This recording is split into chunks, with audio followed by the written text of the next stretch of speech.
Hello and welcome to This Artworks, Lichfield's Radio's weekly arts and culture podcast. I'm Joss Knibb, and this week I'm absolutely delighted to have in the studio Mark Newbold, who is a writer and podcaster. Thank you for coming in, Mark. Oh, my pleasure. Looking forward to this. You are very interested in the world, would you say generally of sci-fi or more specific area? More specifically, I would say Lucasfilm related stuff, but then Star Trek and other things kind of hook onto the edges of that. What is it about Star Trek and I think Star Wars as well that sort of piqued your interest? Well, I was 6 when Star Wars came out, and there'd been all sorts of sci-fi before then. You know, in the UK we had Doctor Who and all that sort of wobbly set stuff. Star Wars comes out and it's like somebody, you see kids online today when they say they see old photographs from back in the day in black and white and they ask the question, when did the world get turned into colour? Yeah. I would say 25th of May 1977 was when the world got turned into colour, because that's when Star Wars came out in the States. So it was so high tech, so brilliantly made. Even as a little kid, and I was only a little kid, it just blew everything else away and hooked me in. And yeah, here I am years later, still into it. I felt exactly the same way about it as well. It was the world building in those series of films, the original sort of 70s and 80s films, was so extraordinary that they really pulled me in as well. You have made a career out of talking to both actors and producers and to fans about the world of Star Wars and Star Trek. Yeah. And you're editor-in-chief of Fantha Tracks. That's right. Some people may not be aware of Fantha Tracks, but it is, as far as I know, the premier Star Wars site for news and reviews and interviews and everything to do with Star Wars. That's what I would like to think.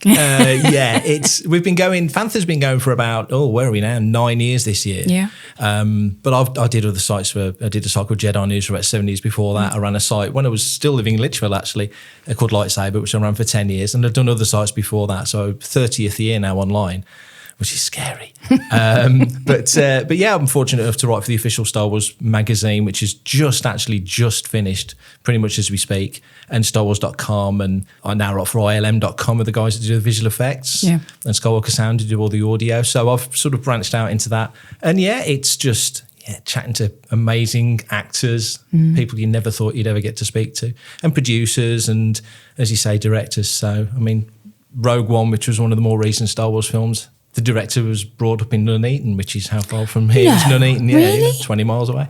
So yeah, there's lots of local connections to Star Wars. Would you say that because it seems to me now that sort of when big franchises or big films come out, there is not so much communication between the studio and the fans. True. Everything is very controlled. Yeah. Would you say that the Lucas films, the communication with the fans is different? Yeah, it is. I've interviewed Kathleen Kennedy before, and one of the things that she said was she considers Star Wars to be part of, or the fandom to be part of the Star Wars ecosystem. And you add Indiana Jones and other Lucasfilm things into that sort of equation, but the fandom and the fans, and the Star Wars fandom is probably the most infamous, because when they love it passionately. When they don't like something, they're Star Wars' worst enemy, because nobody hates Star Wars more than Star Wars fans, as we often say. So it is part of that sort of build to what makes it all work. Being connected to the fandom is hugely important, because it's so big. It's not, with other franchises, it will be a story. Battlestar Galactica was following those ships. It was that particular story. Most franchises you're following, even Indiana Jones, you're following that guy. Yeah. Star Wars is a world, it's a sandbox. So it's a bigger thing than that. Star Trek's kind of the same. But generally when you're watching a Star Trek show, you're following that ship. Star Wars can bounce you around anywhere. So lots of different people have very different relationships with Star Wars, depending on when they came into it. So I'm sort of generation one, if you like, Transformers thing, but came in at the ground floor as much as you could as a UK fan. But then kids are coming in, lots of people came in when Jedi came out, lots of people came in when Phantom Menace came out, more recently when Force Awakens came out. So people come into it at different points. And of course their viewpoint is, that's year one for them. Yeah. So they will watch going forward and everything that's happened in the past. The frame of reference is different. Yeah. So it's a very different sort of strata of fandom. Yeah. No one's more important than anybody else. I'm no bigger a Star Wars fan than a 6-year-old kid who got into it yesterday, because that's all they've thought about since they got into it. Yeah. So I'm no bigger. I know more, I've seen more and done different things, but no one's a bigger fan than anybody else. But yeah, it's a funny old community. It really is. I need to talk to you about Andor. Oh, please do. Oh, I'm such a fan. And the quality of the writing, Yeah. and the quality of the acting. And as you say, you don't just follow in the Star Trek Wars universe. You don't just follow a single character. No. They come at it from so many different sort of 360-degree viewpoints for you to follow this story. And obviously I was a huge fan of the early films. Yeah. But this particular series was jaw-dropping. Yeah. And the fact that so many years after the first film was produced, you're producing things of such quality like that, tells me a lot about the original films. Because am I right in thinking that the original stories of the 1977 film were inspired by things like samurai history? Oh, yeah. Could you tell me a bit more about that? Yeah, so when Lucas is the ultimate magpie in the best sense. So he would have seen Dune. He'll nab little bits from Dune. He sees French science fiction magazines. I like that. It looks like what we would call a Wookiee. Yeah. Let's have that. And there's just different things around the sci-fi world of the mid-70s and also the real world. Watergate's happening, Vietnam's happening, all these things are happening. And he's pulling in all these influences. You mentioned the samurai stuff. He originally wanted a Japanese actor to play Obi-Wan Kenobi. No, really? Yeah. Toshiro Mifune, I think it was, from memory. I might have got that wrong. But, so there's all these different little influences. And then Hidden Fortress was an influence on Star Wars because of R2 and 3PO, and Seven Samurai is obviously an influence. And so there's, because of Magnificent Seven and all of that element. Yeah. So there's all these different things that he sort of imbued, if you like, and then splurts out on the page, and then does about 7 or 8 drafts of it to get it from the Star Wars, which is the original title, to Star Wars when, Fox are the last, it's like the Beatles, nobody wanted the Beatles until I think it was Decca took a chance on them. Everybody turned them down. And it was the same with Star Wars. It was Alan Ladd Jr. at Fox, whose dad played Shane in the 50s in the classic movie, who sort of said, yep, let's take a go on that. And wow, look at what he did for everybody after that. And I watched a documentary recently about ILM in the 1970s when they basically had to make up these effects from scratch. Yeah. Culturally, Star Wars is really important, isn't it? Oh, in every way. Certainly cinematically, in the sense that before, I think Star Wars was one of the very first Dolby stereo movies, visual effects wise. You'd had all the classics of the 50s. You'd had Douglas Trumbull had done sort of worked on 2001 and then done Sonic Running, and there was sort of big hit films through there. When Star Wars came out, Lucas was basically, if this can be as big as Planet of the Apes, which it took like 30 million, we're doing okay. Yeah. And then Star Wars makes 200 and something million. So it was a beast in that sense. But in terms of visual effects, when they started on the original film, they went away, they went to Tunisia, which thankfully I've just planned a trip to Tunisia at the end of the year, which I've wanted to go to forever. So they went to Tunisia. Tatooine. Yes. Literally, the place is actually called Tatooine. It's just spelt differently. No, seriously. Yeah. So they went out there. They did all the stuff on location, bits in Death Valley as well. Come back to the UK, to Elstree, film all the stuff at Elstree. Lucas is near as you can have a heart attack to not quite having a heart attack, panic attack. And all this money's being spent. Because even by today's standards, it wasn't a crazy expensive film. People talk about it like it was made on a shoestring compared to others. Empire cost 20 plus million, Jedi cost 30 something million. So they increase in cost exponentially, but was crafted by British filmmakers, old hands that knew what they were doing. This young kid comes in, nobody knows who Lucas is. Yeah. He's done THX 1138, he's done American Graffiti, which was a huge hit because that cost pennies. So he's a big name, but he's got no heft behind him. But in terms of the visual effects, he gets back to San Francisco, or to LA rather, where ILM was based at the time. And I think they'd done like 2 visual effects. Yeah. It was horrific. And so, but then all of a sudden, John Dykstra and the team start clicking and getting ideas. And eventually there's 365 visual effects in that film. That's crazy. Fantastic opening shot where you go underneath the ship. Yeah. That holds up today. It's an extraordinary shot. I think within very short order, you have the titles, the music, the ship, and then Darth Vader enters. And that's the greatest character entrance in cinema to me. Yeah. So you've got the best opening and the best character entrance within a minute. It's incredible. because I write for a living, Yeah. one of the things we talk about is character arcs as well as narrative arcs. And there are 4, and I'm sure you know this, you're a writer. So there's moral descending, transformational, and static. And I use Star Wars for that every time. Yeah. Because everything that you need to make a story as gripping as possible is everything's thrown at that film. Yeah. And Han Solo is my favourite character. Yeah. I think he might be yours as well. He is. Yeah. Yeah. Han and Lando, my guys.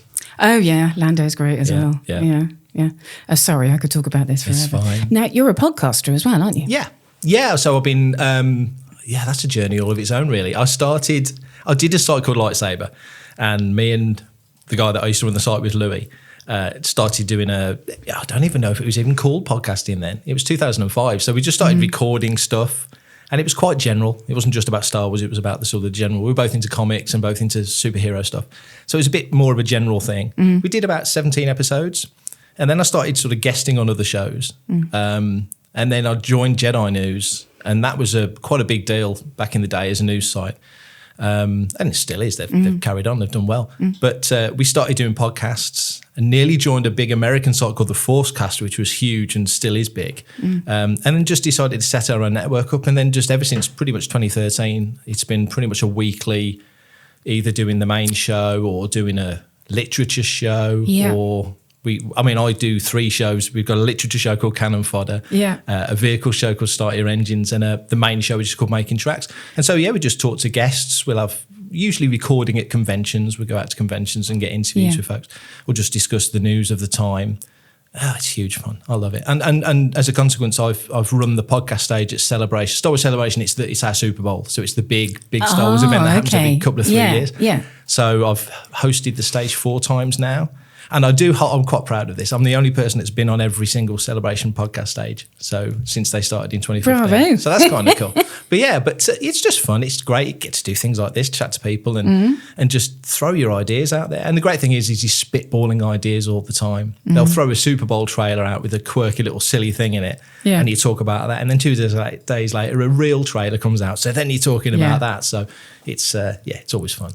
And there are so many different feels with the films, aren't there? The films are standalone films, even though they're part of the universe. The films are standalone films. I found Rogue One tricky.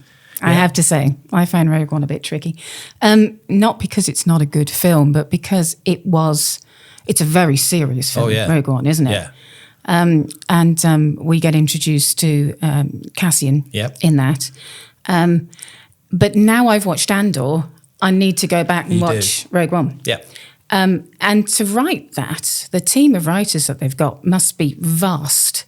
And I can't imagine how they're plotting out the universe, because to be able to write a series that suddenly makes you look at that film differently. In a different way, the universe of Star Wars is incredibly complex, isn't it? Yeah, and deep and layered. And you go back to 78 when Star Wars gets to the UK and we had Star Wars Weekly, which is where I kind of hopped on. And the film finishes, and then Marvel start doing their own stories, which aren't canon. And that's a word you hear a lot in Star Wars fan canon. Yeah. It's a tricky thing. Yeah. But to fans who were reading those when they were kids, those stories are sort of soaked in. So then you start to build up this galaxy map, if you like, of places the characters have been. Yeah. And the galaxy map now is... I'm quite proud. I've actually got a location in the official Galaxy map, because I used to do fan fiction, written some publications and sneaked a few things in past the editor. So that's my cheeky way of doing it. but these places have just built and built and built organically to the point where now it's a monstrously huge place. But to your point, it is layered. You can tell any kind of story. You can tell romance, and there are plenty. Romance stories. You can tell political stories. There's a writer called James Luceno who's done some brilliant work. Darth Plagueis, Palpatine stuff. There's all sorts of deep dive things in there. Action adventure, obviously. The Clone Wars, the animated show, which is kind of more pitched at kids, but got dark. Like Harry Potter got darker as it went on. Clone Wars was the same. So there's every flavour. And then to your point, Andor. Yeah. Which is just jaw dropping. Yeah. And you can watch that. I think you can watch Andor without even being a Star Wars fan. You absolutely can. Because I'm a bit of a fan, but I don't know anything like what a proper fan does. We don't say proper fan. Everyone's a fan. Oh, okay. Everyone's a fan. Right. There's no proper I am a fans. fan. Yeah. But I don't have that kind of deep knowledge. Sure. But it was it was positively Shakespearean. Yeah. That particular series, absolutely jaw-droppingly good. There's a speech, and I wish I could remember his name. I think he's one of the Skarsgård's actors. Stellan, yeah. There's the speech that he does, possibly at the end of the first series, when he talks about, I know. the writing in that. And the last issue of Star Wars Insider, which is the official magazine, I interviewed the guy that he did the speech to. Did you? Robert Ems, Yeah. who's kind of become a pal now. We see him at conventions a lot now, and he's been in all sorts of stuff, but he was so proud that he was standing opposite the guy making that speech, and he's just reacting to it. Yeah.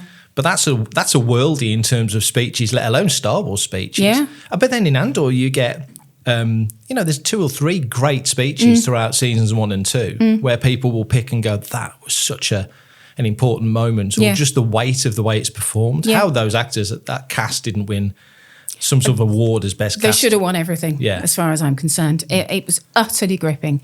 And it built from something which was just, a small story of resistance to, as I said, this Lear-esque, enormous drama towards the end of it. And it was just beautiful. It's not perfect all the way through. Yeah.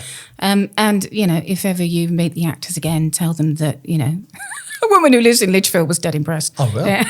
I will. And we do. And that's one of the great things about doing Fantha Tracks, as well as doing the magazine and the other website stuff. You do get to go to events. There's events. I mean, you mentioned Rogue One.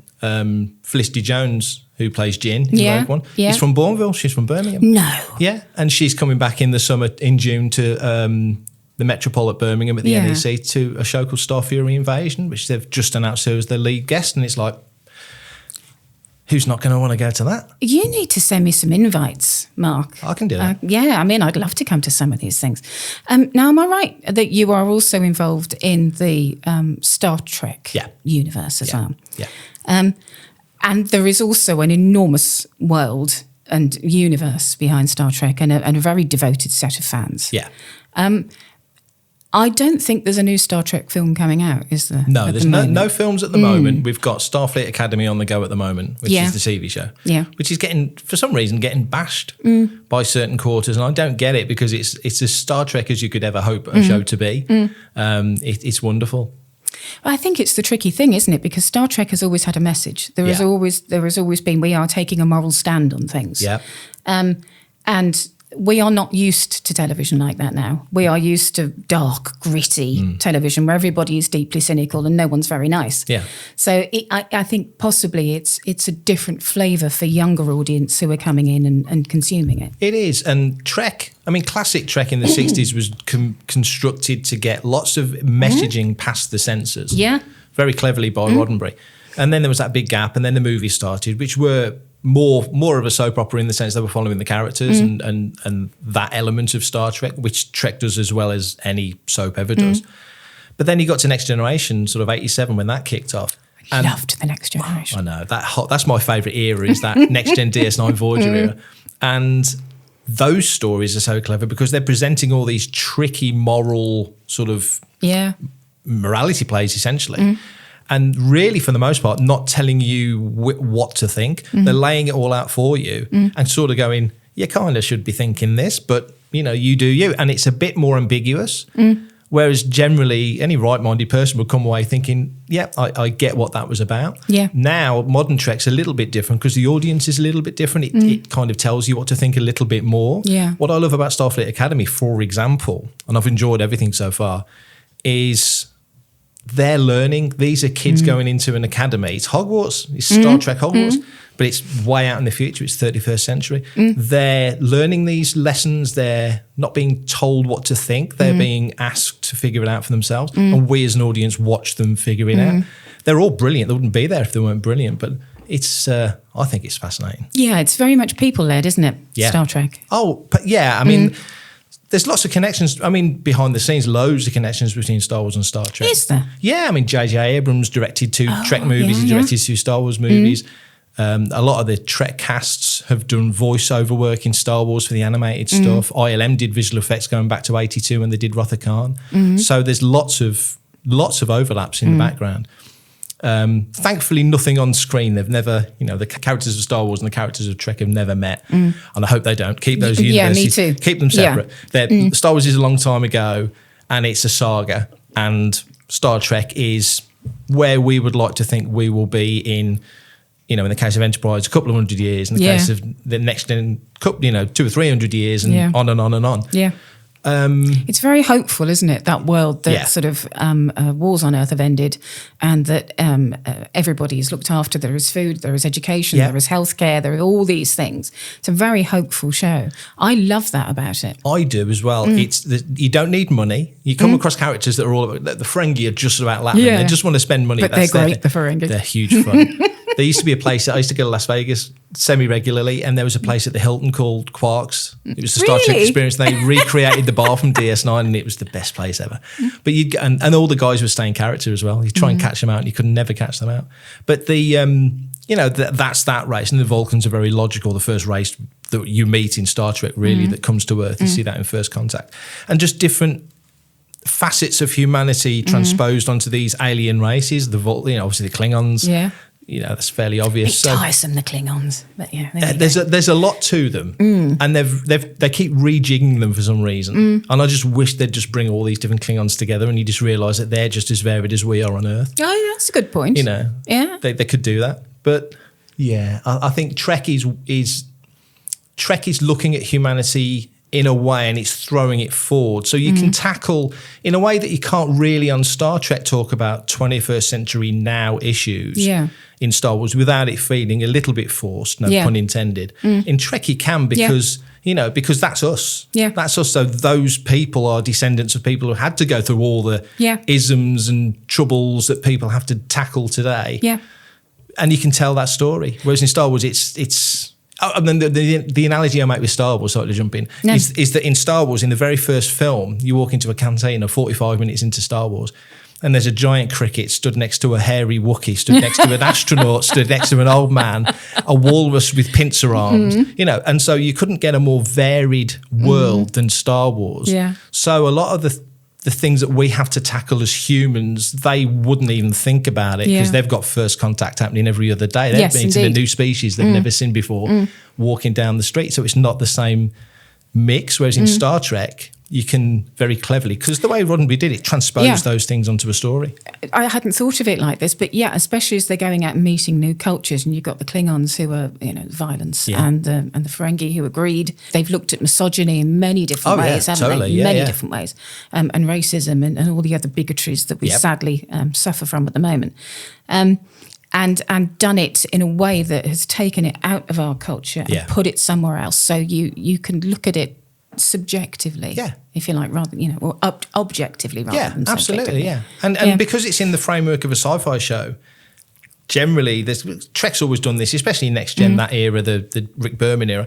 You'd have an A story and a B story, and sometimes a C story, and that sort of topic of whatever thing we're tackling and transposing into Star Trek would be the A, B or C story. So you never felt like they were whacking you over the head with it. Yeah, because that's annoying. Yeah, and it's not. I don't think that's the way to tell stories because you alienate half the audience who don't want to be talked down to. Yeah. Whereas Star Trek was always clever. It never talks down to anybody. No. It's always punching up. So whereas Star Wars, one of the words you hear around Star Wars a lot is hope. Yeah. This is the Princess Leia thing. Yeah.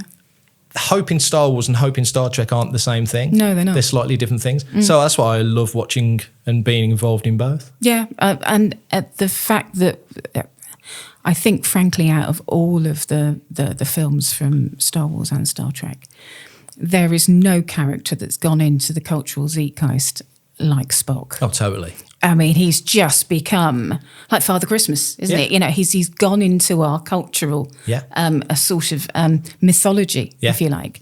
And for me, it is always Leonard Nimoy. Always. I mean, what a man. Yeah. And the fact that he seemed to have been a thoroughly decent man outside of, that makes a huge difference as well. Yeah, it does. I was so lucky. I met him once. in Milton Keynes when they used to hold a show called Collectomania at the football club, and it was bitterly cold. It was horrible. And we were walking around, and I just looked into like a curtained area, excuse me, and looked in and saw about 30 foot down on a table, darkened room like this, nobody around. Yeah. Nimoy sat on his own. Wow. With just a box lunch and a sandwich, and he's eating a sandwich. And I look in and I'm wow, it's Leonard Nimoy, a Trek fan since I was a kid. Oh, I'm so sorry, I'm really sorry. And he goes, no, come in. And he invites me in. And it was just me and him for about 5 minutes. Yeah. Whilst he's eating his sandwich, and he was just asking me how I was enjoying the show and what, just the most, bland conversation, like day-to-day conversation. Yep. And then he signed my picture and stood up and shook my hand. That was the bit. That was the moment. He stood up and shook my hand. And I walked out. My feet were about that far off the floor as I walked out. I was like, that was the coolest interaction. And just to juxtapose that, and which does have a happy ending, I used to write for the official Star Trek magazine, and I got to interview William Shatner. And when I went into the room to interview Shatner, a little side room in the convention, just me and him, 10 minutes, Mark, you've got 10 minutes. Wow. The topic was the Star Trek movies, the movie series. So, hello, Mr. Shatner. And I go in to shake his hand. This is just before COVID, but I go in to shake his hand and he just puts his hand out like that for a fist bump. So I go, okay. So I'm there like this, like rock, paper, scissors. Yeah. And fist bump. I go, okay. So I sit down, I ask my questions, 10 minutes, 12 minutes, get the questions done. I go, thank you so much, because really enjoyed that. It's a real privilege to get to interview you. And it might have helped that I butted him up a bit by saying that the best scene that McCoy was ever in was in Star Trek 5. Yeah. But I didn't do that on purpose, honestly.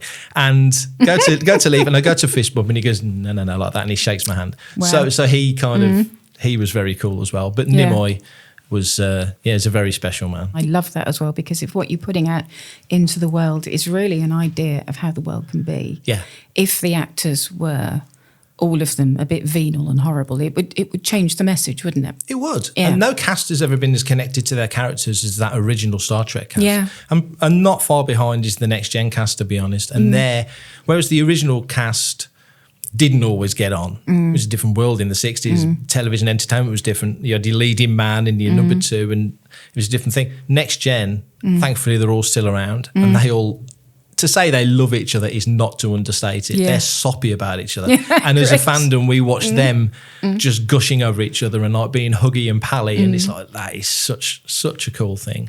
But, I'm a Picard fan. Yes. But I'm really a Janeway girl. Oh, she's a woman. She really Kate Mulgrew's something else. And at the time, there was nothing like her. No. At all. I was a young woman. Yeah. There was nothing like Janeway. And she is, and the older I get, the more subtle the performance becomes. Yes. Which is really interesting. What's that one? And I can't remember the name of the episode. It's like a two-parter episode, and the world has fallen apart. Year of Hell. Well, you see, she does the Ripley. That's the Ripley one, isn't it? In the cut, in the shirt, and she's fantastic. Yeah, absolutely fantastic. Yeah. And that blew me away when I was a young woman in my 20s. And I still think she's an icon today. I really do. And she's so quick, and Trek actors generally are, because they're, as we've kind of discussed, their relationship to the material and what the material is more relevant to the world than comparing it to Star Wars, for example. Andor, you mentioned Andor, and everyone's making the comparisons between what's happening in Andor and what's happening in the world right now. Yeah.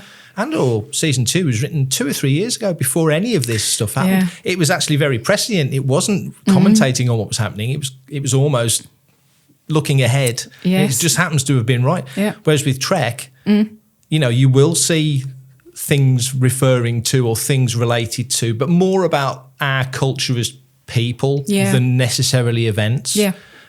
Star Trek 6, the movie Undiscovered Country, that was looking at the whole Russia situation, the falling of the wall falling down in in the late 80s, and that's the parallel to the whole Klingon thing. Yeah. So they will pick up on certain events and run with it. But Kate Mulgrew now is not backwards at coming forwards in saying, isn't that great? I think she's ace. Yeah, and you can hear her say it. When you read it, you can hear that voice. You can hear her saying it. Yeah. I could talk to you for hours.